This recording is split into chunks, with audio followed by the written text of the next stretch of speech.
বাজার থেকে এত বড় একটা তরমুজ কিনে নিয়ে এসেছি, এটা দিয়ে জুস আইসক্রিম বানানো।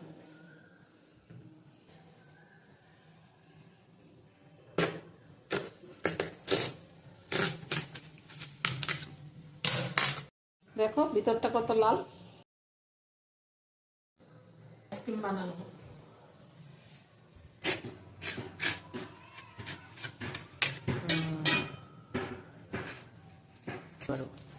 প্রথমে পিস পিস করে কেটে নিই, তাহলে ভালো করে বের করতে পারবো।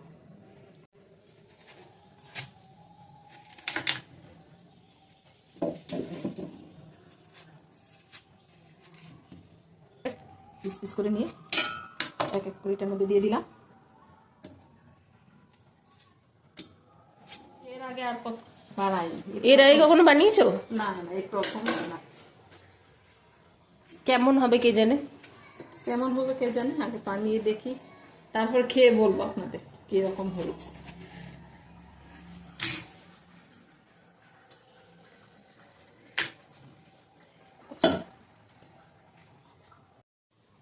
যে বীজগুলো বের করতে ভুলে গেছি, যে বের করে নিচ্ছে এক এক করে। রসটা দিয়ে দিচ্ছি।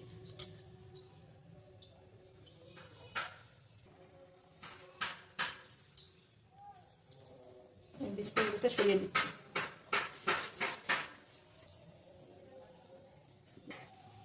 অল্প পরিমাণে এই যে একটু বিট নুন দিয়ে দিচ্ছি।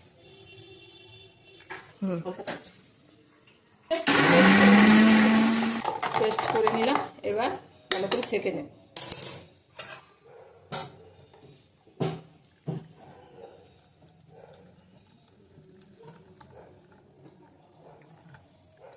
দেখেন এভাবে ছেঁকে নিচ্ছি। যারা চিনি খেতে ইচ্ছুক তারা দিয়ে নেবেন, আর যারা চিনি খেতে চান না তারা দেবেন।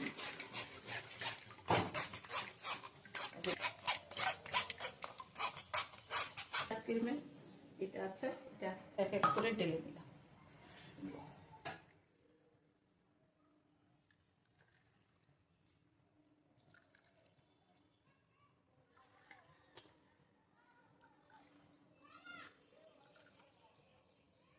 বন্ধ করে দিলাম।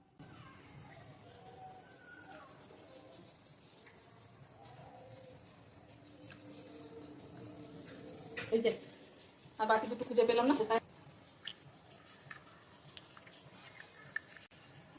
এই যে রেডি হয়ে গেছে, এই দুটো পেলাম না। আপনারা যদি না থাকে বা চামচ দেখে নিতে পারবেন, কিন্তু ওইটা ফ্রিজে ডিপ ফ্রিজে 7 থেকে 8 ঘন্টা রেখে দিতে হবে, তারপরে খেতে হবে। এই যে এখন ফ্রিজে রেখে দিচ্ছি।